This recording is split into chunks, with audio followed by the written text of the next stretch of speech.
Well, hello, Mr. Craig Mecham. How are you doing today, young man? I am doing so amazing. Thank you, Mr. Mollenhauer. Well, I'm so glad, and thanks for calling in. We'll see you next time with another. Oh, wait a minute. We just started. You mean I don't win the crocheted bathtub? You know, but you do win the Tupperware Dalmatian. This is going to be great. Oh, that's my favorite. So, Craig, I was telling the folks earlier when I was doing your introduction that a lot of folks know you as Craig the Google Eye, but what they don't know or may not have known that you are also Craig, the amazing singer, songwriter, guitar player, performer, purveyor of songs, and singer of tales. So that's All what of we're that going is to. true. I'm not sure the amazing goes in front of that, but I am all of those things. Oh, wait. The amazing. Let me cross this out here. It's A OK. Yeah, there we go. Yeah, yeah. Which I is am kind of like amazing. the world's okayest guitar player. God. But you do have my favorite guitar. Well, two of my favorite guitars. We'll talk about that later. So as I was telling everybody earlier, we want to talk a little bit about your journey through music and what you're doing now, and what I think you're doing is pretty amazing in the way that you're getting, gigs that pay actual money. Yes, And imagine that. you are one of the most booked guys that I know. What did you do a couple of years ago? A couple of years ago, didn't you have like, I don't know, 300 gigs a year or something like that? Oh, not quite. 500 gigs a year?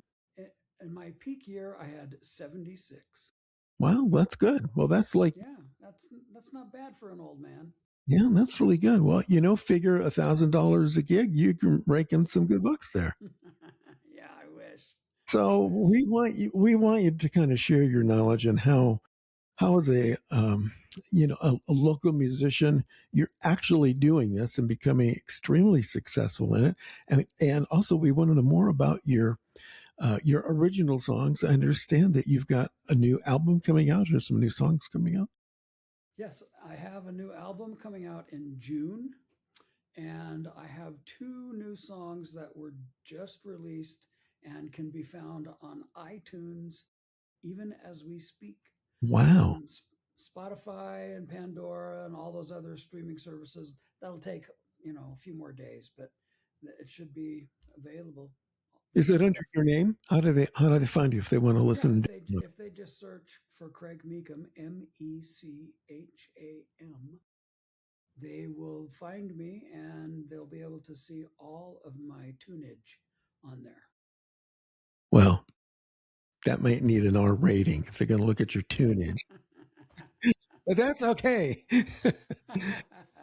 So before we get into that, tell us a bit. How did you get started in all this? And I know you've been playing music a long time. You're a keyboard player since a young man. Then you did some time in England with an amazing group. So tell us how this whole thing came about. The way you said that, did some time. It I know. sounds like a prison sentence. Well, it kind of was because I was there with you. Well, as you well know, Mr. Mollenhauer, because many times on stage you were standing right next to me. Yeah, We did 13 months in over there in the beautiful confines of London surroundings with 350 shows in 13 months. that's a lot of gigs that we did. It That's it is a lot of gigs, and if you recall, sometimes we did maybe 3 gigs in a day. yeah. We were really really busy. So let's tell a couple stories about that. So you guys have to know, and this is I want to focus on Craig, but what were we? We were kind of an acoustic folk singing group. I don't even know what Yeah, genre that was. yeah.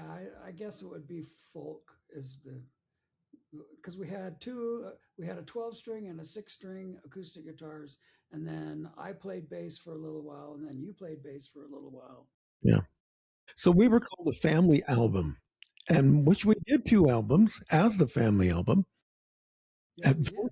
recording studios in where was that? Was that in Uh, Essex or someplace? no, it was in I can't remember. I'm just going to say Essex. So Medway. It was in Medway. Medway. That's right. Yes, That's where it was. Medway. So we paid our dues. We put a lot of time into getting our 10,000 hours to get good. And Yeah, yeah, we certainly did that. yes. So Craig and I played all over England. We played down in the tubes. We played on street corners. Everything from that to doing didn't we do a command performance for We Princess did Margaret and the for Joint Chiefs of Princess Staff? Margaret. Yeah. Princess Margaret, yes, and we not at this. Princess Margaret was different at a different time than the Joint Chiefs of Staff of the Royal Armed Forces. But yeah, Yeah. we played. We played for those people. Yeah. So for a bunch of 19, 20-year-old kids, went from playing in the tube stop up to the Joint Chiefs of Staff. That was pretty amazing. Craig, would you like to share one of the amazing musician experiences you've had, just to kind of help motivate other up and coming and seasoned musicians, just to kind of plow through the strife and terror that you go through as a musician? Do you have any good stories to share with us? Well, perhaps you might be referring to that one time when you, Mr. Mollenhauer, came running out on stage, tripped over the speaker cable, and caused the reaction of the speaker column to begin tilting to the left, to the right, to the left, which was piled high upon three or four different tables because the hall was large. We wanted to make sure everybody in the back could see. So we elevated the speakers up on top of tables um, because, we're such a professional operation. And Absolutely. so, yeah, and so Michael comes running out on stage, trips over the speaker cable, and the speaker on top of the high tables begins teetering left and right. We had just purchased this sound system for $1,000, which may not sound like a lot of money, but remember, this was 50 years ago. So, It was a so sure, was it with those big sure PA columns? Yeah, Yeah. yeah. Yeah. I So remember. there was this column, the 6 foot column, speaker column on top of these tables. It was teetering left and then it was teetering right. Well, I went and I stood underneath the speaker column and I moved to the left and I moved to the right as this thing was teetering back and forth. And finally it fell and I caught it. You did. And it pinned me instantly to the stage floor. He looked so you can see the speaker column is probably what 5 or 6 feet long, and the only thing that was visible was Craig's two arms and the foot, maybe 2 feet. Okay, it squashed him like a bug. So, but musicians, do not give up. You can overcome these types of obstacles, But I did save the speaker column. which is the most important. Yes, yes. We did not need to repurchase or repair said speaker column because of my sacrifice of life and limb. Yes, you did a great job. So after we did our time in London, came home and we started a little musical extravaganza at college. We Um, did. should we tell them our favorite performance story? And you know whereof as I speak. Yes, was that the time we played at the Utah State Women's Prison? That's it. That's it. So once again, musicians, do not give up. Don't let these small obstacles stand in your way of your chosen success. You Yeah. need to tell them that story. Okay, so um, Michael and I, just the two of us, are playing at the Utah State Women's Prison. And one of our favorite things to do back in the day was audience participation. Yes.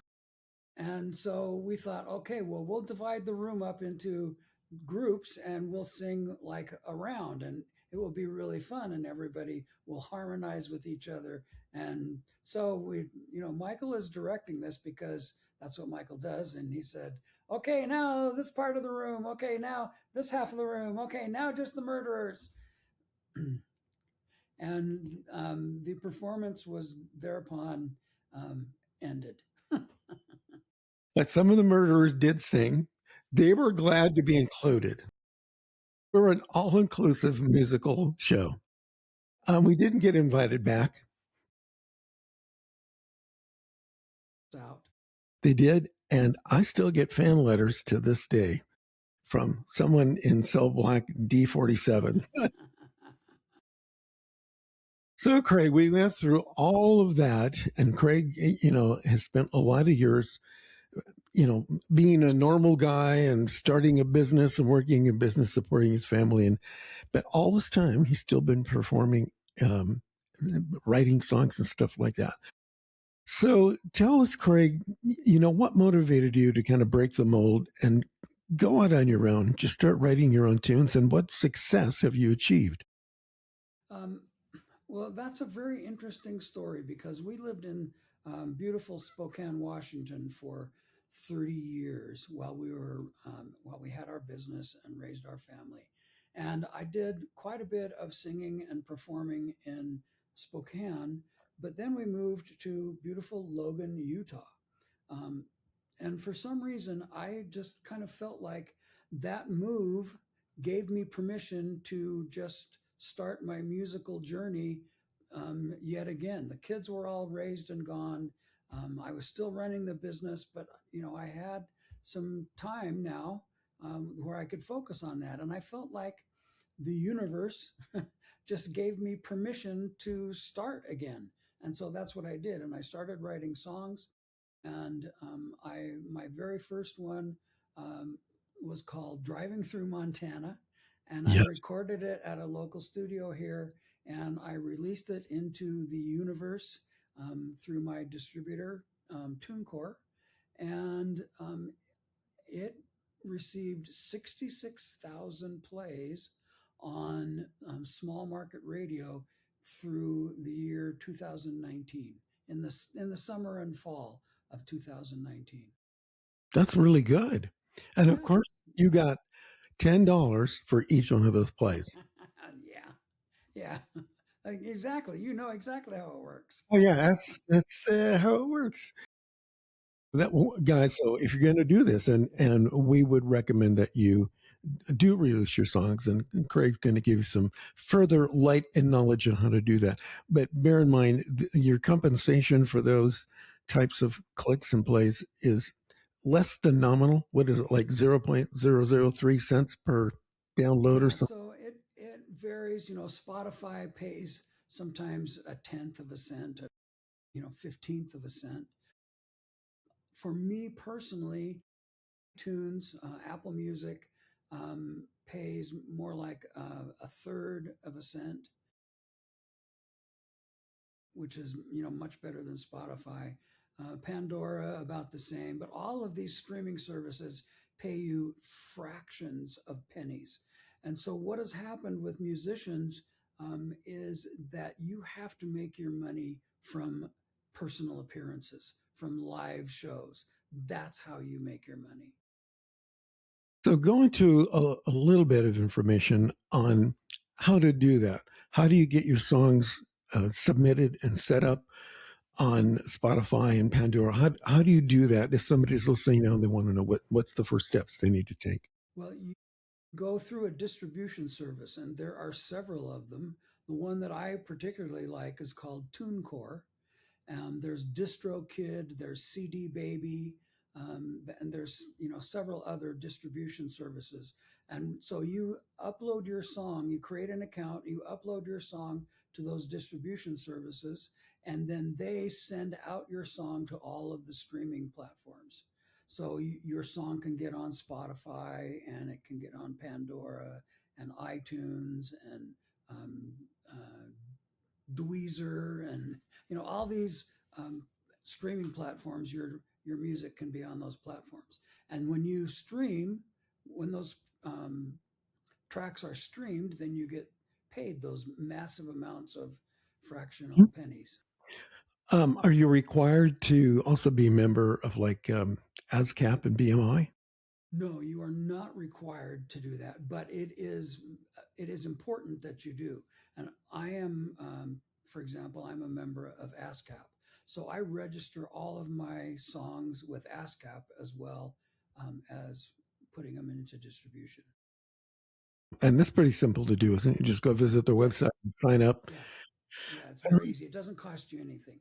No, Distribution does cost you a little bit of money, but not very much. For example, TuneCore, um, I have an account on TuneCore where I pay a small amount of money that lasts me for the whole year, and I can release as many songs as I want during the course of that year. yeah, well, that's good. So I hope you guys are taking notes on how to do that. So TuneCore is a good source to get it set up.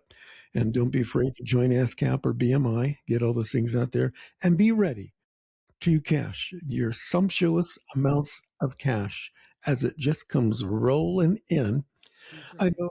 Yeah, so I know the first time. So Craig and I wrote a song together. That is that the one that hit number one on Yes. Hug. Yeah. So Craig Yep. and I had a number one hit song on international radio stations, and he called me one day. He says, "I'm sending you a residual check. My part for the residual check. It was like $2.37. Yes. I have it It's hanging probably on the still wall. hanging on your. You haven't cashed it. It's probably No, still hanging on your wall. I'm not going to cash it. It's on my wall. It's more. It's best as a keepsake than anything else. Well, that's pretty exciting. So now tell me what you're doing like right now. I know that actually got a gig tonight. You're playing one of my favorite venues, which is the what is it? The Himalayan Flavor Authentic Cuisine Restaurant or something like that. Yes, yes, in beautiful downtown Logan, Utah. So That's amazing. yeah, I am playing there tonight from 5:30 to 7:30. In fact, as soon as we're done, I got to put my set list together. Well, then we better move things right along here. I know that you're doing a lot of local things. You're doing stuff for. You always get invited to like the Christmas shows, and haven't you done some gigs up in where's it like Wyoming, some of the ski resorts, and you're Yeah, also doing yeah. private parties. How are you getting your private parties booked? So private parties are the best because they pay the best, and you can get invited to gig in private parties through your website, through gig finding services like Gig Salad, for example. That's a website that you can register to be on, and it will. People go on there and they say, "I need a musician for 2 hours on this such and such a date," and then musicians get leads based on the requirements of the job. Yeah, I know. Gig Solid is one. Isn't the one called Buzz something? Or there's a There's couple of one them. called there's one called the Bash. The Bash. That's it. Yeah. Yeah, So look into some of these gig booking websites. Gig Salad, I think, is a really, really good one.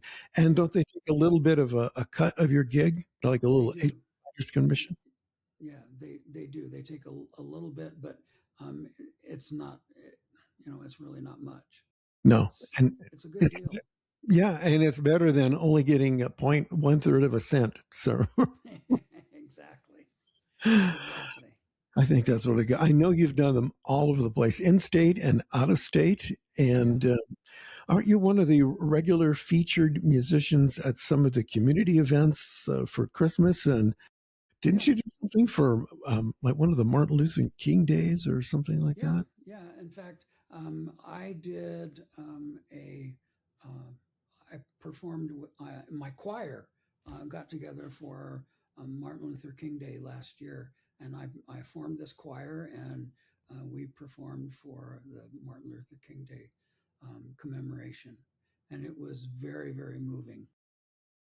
So there's a lot of stuff you can do, guys and gals, if you're looking to, if you're a musician, even if you're like just a solo act or if you've got a band, there's a lot of outlets for you to get your music played, play it on the air, receive some compensation, and also start booking some gigs that pay really well in addition to the small and local clubs and stuff.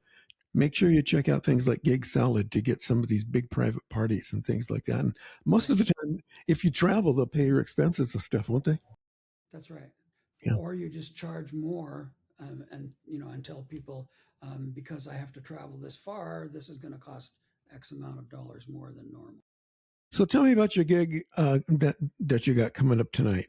What is this at the what is it? Himalayan flavor restaurant. Himalayan, yeah, Himalayan Yeah. flavor. So basically, it's I just go there and set up, and I play background music while all the fine people are eating amazing Indian food. And do you play Indian oriented music like my yak No, came back and no, I don't have a sitar or oh darn. any of those exotic instruments. But typically, I will take three guitars with me, because they're all tuned somewhat different. And so, I play a lot of covers, a lot of songs that you've heard before, along with some of my originals that maybe are not so familiar to people. But everyone knows driving through Montana. Exactly. Don't you have a song about pickles? Pickles. Craig has a lot of not normal songs. they're Because I am really not normal. they're really funny. So I think they're great. I like those. I know that you've got something cool coming up. I think it's this weekend. Aren't you going to be on another radio show called Rockin' for God with Lisa Marie Nicole? Tell me about that. Yes, yes, I am. So that is a podcast that speaks to musicians where they talk about how their faith has impacted their musical journey. And so that will be the topic of discussion. And that happens this coming Sunday, um, and at 4 o'clock Mountain Time. You have your own time because you live on a mountain? Oh my gosh. Exactly. This is just not fair. So that's called Rockin' for God. And I think that's also, they can find that on YouTube Yes. at Lisa Nicole, Nicole. If you miss it live, you can check it out there. That should be a really interesting show. You want to give us a preview of something you might be talking about with her? Well, How's your faith affected your music? so I think there are some scriptures that have impacted me very deeply, and I have written songs about those scriptures, and I am continuing and have an album planned of songs that I just um, are inspired by certain passages of scripture. In fact, one of the songs that is released today is called "She Touched His Robe," and Oh, it's about the woman with an issue of blood that we read about in Mark, I yeah. think chapter 5, and how she touched Jesus's robe and was healed. And that's always been very tender to me. And so I wrote a song about it. Well, that's cool.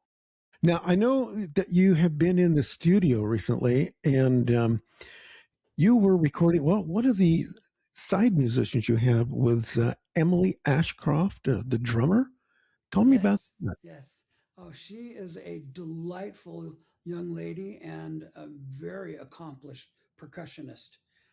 She's in demand all over here in Cache Valley, and she's very, very busy. But I managed to corner her for an hour, and she did some drum work on a song that will be upcoming. It's called oh shoot, what is it called? It's called I Can't it's called I Can't Sleep. I'm wide awake thinking about our last date. And it actually involves you, Mr. Mollenauer, because if you No. remember, when we were roommates in college, I came home from a date with Tammy, who is now my wife, and Yes. I said, "This is the girl I'm going to marry." And you just laughed.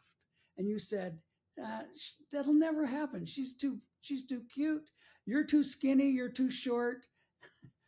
So yeah, that's I wrote a song about that.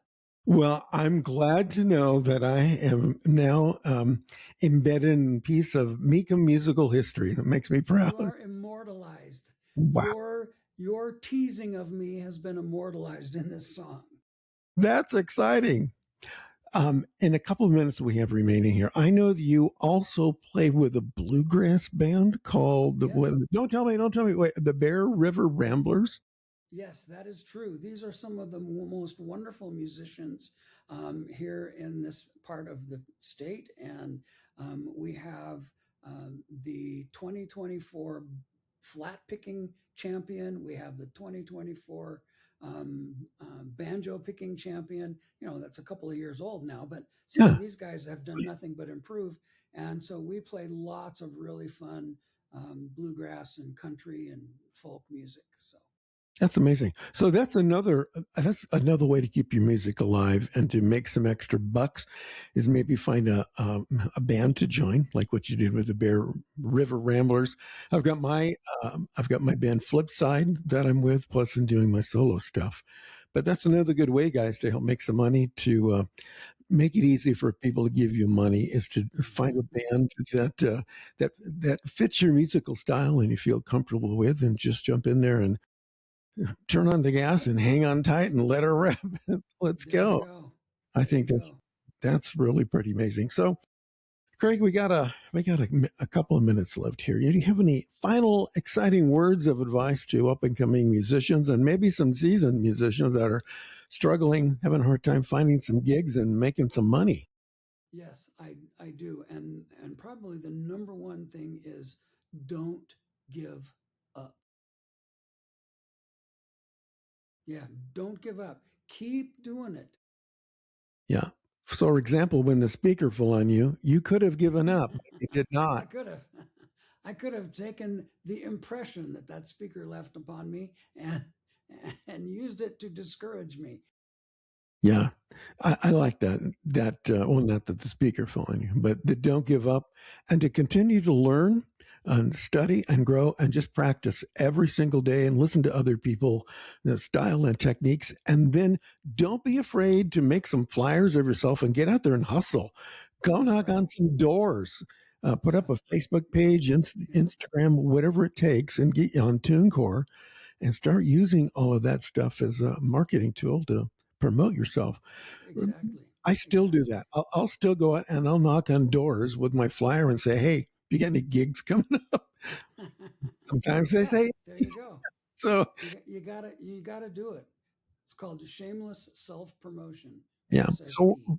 So where can we find your music again on TuneCore? Give me that information one more time. So my music is available on Spotify and Pandora and all of the streaming services. Okay, that's Craig Mecham, Mecham. Look for Craig on all of those things. You got some stuff on YouTube, don't you, as well? I do. Yeah, so you can check him out on YouTube. Craig, thank you for being a great and exciting guest today. And I will see you folks again next time with another exciting adventure in Make It Easy for People to Give You Money. Thank you, Michael.